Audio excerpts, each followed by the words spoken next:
There is a kind of person whose brain never truly shuts off. They notice too much, not because they want to, but because they cannot stop. A glance that avoids them for just a second. The smallest change in someone's tone of voice, or a pause that comes half a beat too late.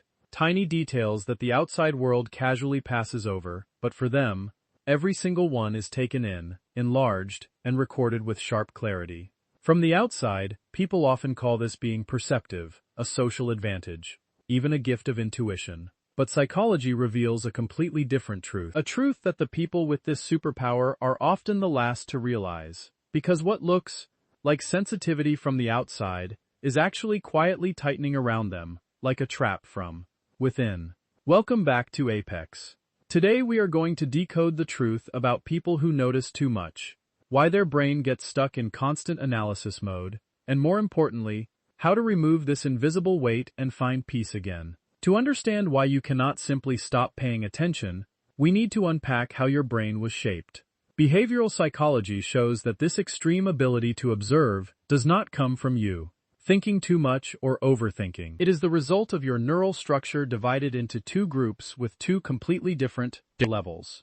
Group 1, the matrix error finder algorithm. In this group, the reticular activating system, or RA, in their brain, is born with an exceptional ability, a drive to search for incongruence. Let's make this clear right away. This is not a mental illness or a disorder that needs medication. Deep studies in evolutionary neuroscience since the 1990s have shown that about 15% to 20% of the world's population is born with this trait. That means out of every 5 people, 1 person has a brain that works like yours. It is not a system error, it is a healthy neurodivergent background. Imagine their brain as an algorithm that constantly scans for errors. They do not scan a space to look for joy. They scan for the mismatch between what a person shows on the outside and the real energy they carry on the inside. You hear someone say, "I'm really happy you came." In 1,000th of a second, your brain has already analyzed the tiny stiffness on their face and the small breath they held back in their chest. Right away, the algorithm in your head sends out an error signal. When it detects this crack, the brain releases neurotransmitters that push you to decode it. Why are they lying? And just like that, you get pulled into an endless psychological equation. Group 2. Children who had their roles reversed. If the first group is an inborn algorithmic structure, the second group carries a much deeper and far more painful psychological burden. Their ability to observe is a legacy of survival and responsibility. Clinical psychology calls this the result of parentification, the experience of children being forced to become the parents of their own parents. They grew up in an environment where the adults around them were too fragile, unstable, or unable to manage their own emotions. This child's observation did not stop at the level of hypervigilance, where they stayed alert to protect themselves from being hit or yelled at. It was heavier than that. They observed in order to carry the burden. They scanned the atmosphere at home to see whether their mother was upset that day so they could step into the role of a little therapist and soothe her. They glanced at their father's face to know when they needed to step in as the peacemaker before a fight broke out. That child was not allowed to have a silly, carefree childhood. They were forced to become an emotional air conditioner for the whole family. Years passed. That child grew up and moved out. But the old radar of responsibility had already sunk into their blood. It turned them into adults who automatically collect and care for the emotions of the entire room, draining themselves over pain that was never theirs to carry. When the brain operates at a higher level of intake than normal, it creates a series of very specific experiences. Things that if you live with them every day, you may no longer even recognize as unusual. Sign 1. Being forced to watch subtitles before the sound. Have you ever experienced this feeling? It is exactly like sitting in a movie theater, but that the system has glitched. The subtitles appear before the character on screen even opens their mouth. You already know everything that is about to happen, and the rest is just a boring wait for the script to play out. This is the delay and drag in your communication. Let's take a very everyday example. You ask a coworker, "Do you want to grab coffee this weekend?" Right before they open their mouth to answer, your radar has already turned on. You catch the tiny tightening of their shoulders. You see their eyes glance down to the lower right corner, as if clearing the way for a lie. You hear a breath that comes half a second off rhythm, and that is it. The subtitle has already appeared clearly in your mind. They do not want to go. But the tragedy is that you cannot interrupt them and say, "It's okay. I know you do not want to go." You do not have to say it. Society does not allow you to do that. So you have to stand there stuck in place, forcing out a sympathetic smile for the next 10 seconds while patiently listening to them finish performing a perfectly polite rejection. Script. "Oh, I'm so sorry. Something suddenly came up with my family this weekend." Always having to live a few seconds ahead of the conversation, already knowing the other person is about to lie or make an excuse while still having to play the role of someone who knows nothing, is an extremely suffocating and fake experience that you are forced to swallow. Sign 2. Being tortured by the secondhand smoke of emotion. We all know the harm of secondhand cigarette smoke. Someone else lights the cigarette, but the toxic smoke goes straight into your lungs. For people who notice too much, the non-verbal emotions of the world around them are a kind of invisible toxic smoke. You step into an elevator ride from the first floor to the 10th floor, lasting only 1 minute, with 2 co-workers. No one says a word. Everyone is staring down at their phone screen. On the surface, it is a completely quiet space. But inside your brain, it is different. Your radar catches the tightness in the jaw of the person standing in front of you. You hear the heavy breathing of the person behind you, full of restraint and irritation. You feel the suffocating field of energy crashing between the two of them. The elevator doors open. The two of them go their separate ways. But suddenly your chest feels heavy. Your mood drops fast and your mind feels as tense as a stretched wire. As if you were the one who had just gone through a heated argument. You get emotionally poisoned by people you are not even close to. You are drained not because you worked too much, but because you had to digest the nonverbal noise of a world that is always full of instability. Sign 3. The curse of the canary in the coal mine. In the 19th century, miners often brought a small canary down into the deep tunnels underground.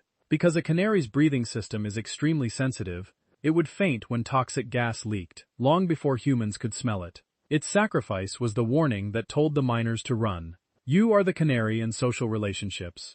You are the first person to smell the scent of toxicity. You can see a friendship about to fall apart just from the way two people change their tone when talking about each other. You notice the fakeness and manipulation of someone who has just joined the team while everyone else is still charmed by his smooth personality. And because you are the canary, you speak up to warn them. You tell your close friend, "Be careful with him." But what is the tragedy? Because the people around you have not smelled anything yet. Because they do not have any concrete proof, they immediately label you. They say you are too sensitive. They say you overthink, that you are suspicious, or even that you are jealous, and trying to ruin everyone else's fun. You get pushed to the edge, and then you are forced to stand there completely helpless, watching the people you love slowly walk into danger, watching the wreckage happen exactly the way your radar system had been screaming about for months. Sign 4. Becoming water in a container. There is a very good saying, pour water into a glass, and it takes the shape of the glass. Pour it into a bowl, and it takes the shape of the bowl. Because you pay such close attention to other people's reactions, you know exactly what makes them happy and what upsets them. And to keep the world around you calm, you begin to activate one of the cruelest skills, the self-editor. You become a master of automatic color changing. When you meet someone who likes quiet, you automatically shrink your energy and speak more softly.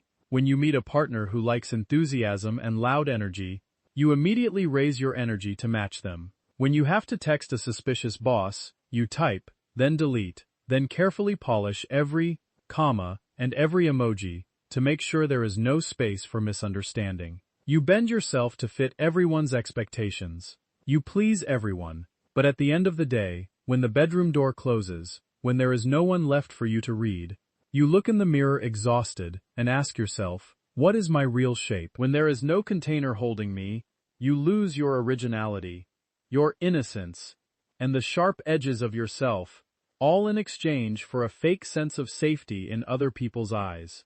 Sign 5. Going through social system freezes.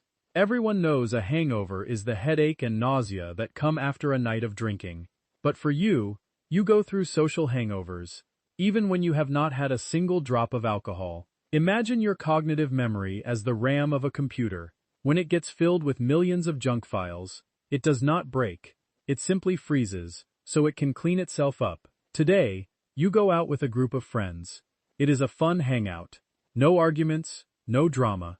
You laugh and talk for 4 hours straight. But when you get home, the moment you put the key into the lock and close the door behind you, you suddenly go blank. You drop your bag on the floor. You sit down heavily on the edge of the bed. You do not want to look at your phone. You do not want to take a shower. You do not want to reply to any messages from your partner. You do not even want to reach out and turn on the light. You just sit there empty in the dark for a full 30 minutes. Your family thinks you are sad or that something shocking happened. But no, you are not sad. Your brain is simply screaming to dump tens of thousands of useless pieces of data it was forced to record throughout the day. Person A's forced smile, Person B's avoidant eyes, the waitress's frown. All of it is clogging the system, and your body goes on strike, demanding emptiness back. Of the 5 signs we just went through, which ones feel the most like you? Leave a comment and share it with me. And if your answer is all 5 of them, then I know what kind of life you have been living. You have spent your whole youth reading the smallest footnotes in other people's lives. You know your coworker likes their coffee with less ice and extra milk. You know when your best friend needs a hug and when they need to be left alone. You see straight through the tangled wounds they are trying to hide behind smiling photos on social media. You are a gifted Tor, carefully stitching back together the torn souls of this world. But here is the cruel paradox. When you step back and look around, it seems like no one in this life even bothers to read your biggest headlines. People assume you are strong. They think you are sensitive enough to heal yourself. They turn you into a safe shelter, an emotional trash bin where they can dump all their sadness. But when the storms come into your life, you do not even have a roof to stand under. That is an invisible imbalance in understanding. Your loneliness does not come from being alone in an empty room. Your loneliness comes from standing in the middle of a noisy crowd, seeing straight into all of their hearts, protecting all of them, only to realize with horror, none of them are truly looking back at you. None of them know where you are really hurting. So, what is the way out for us? Honestly, there is no pill that can make you notice less. Just like you cannot ask someone with good hearing to stop hearing sounds, the goal is not to change the way you take information in. The goal is to change the way you respond to what has already entered your mind. Skill 1. Cut the cord between observation and intervention. Next time when you see a coworker frowning in frustration, or a friend hiding their insecurity, your radar system will sound the alarm. Resist it. Simply acknowledge the fact in your mind, okay, they are not doing well, and that is it. Let it stop there. You do not need to make a joke to soften the atmosphere. You do not need to pull them aside and ask what is wrong if they are not ready to talk. Allow other people to have bad moods, to be a mess, without needing you to play the savior. Skill 2. Accept the broken things that do not belong to you. People who notice too much often carry an unconscious belief. If I do not worry, no one will. If I do not pay attention, everything will fall apart. You think that because you can see the risk ahead of time, you are responsible for stopping it. You see through the dishonesty of a man who is flirting with your close friend. You have analyzed it, and you have honestly warned her once. She brushes it off, and still chooses to stay in that toxic relationship. What you need to do now is step back. Do not try to collect more evidence. Do not try to convince her. Sometimes another person's lesson in growing up is that they have to walk through the broken pieces themselves. Your job is not to jump into the mud and pull them out. Your job is to stand on the shore and only reach out your hand when they truly call for help. When you begin to let go of those nameless burdens, a quiet transformation will take place. Not quickly, not easily, but steadily over time. Your ability to observe, which has always been your instinct, does not disappear. It simply changes direction from draining your energy to serving your own life. Instead of being a sponge that absorbs every vibration until it is dry, you slowly learn how to choose what deserves your attention and what should be allowed to pass by. The biggest change is not that you see less, it is that you are no longer swept away by everything you see. At that point, the burden begins to take on a new shape. In relationships, you become a safe harbor where others feel truly understood. You listen not only with your ears, but with your full presence.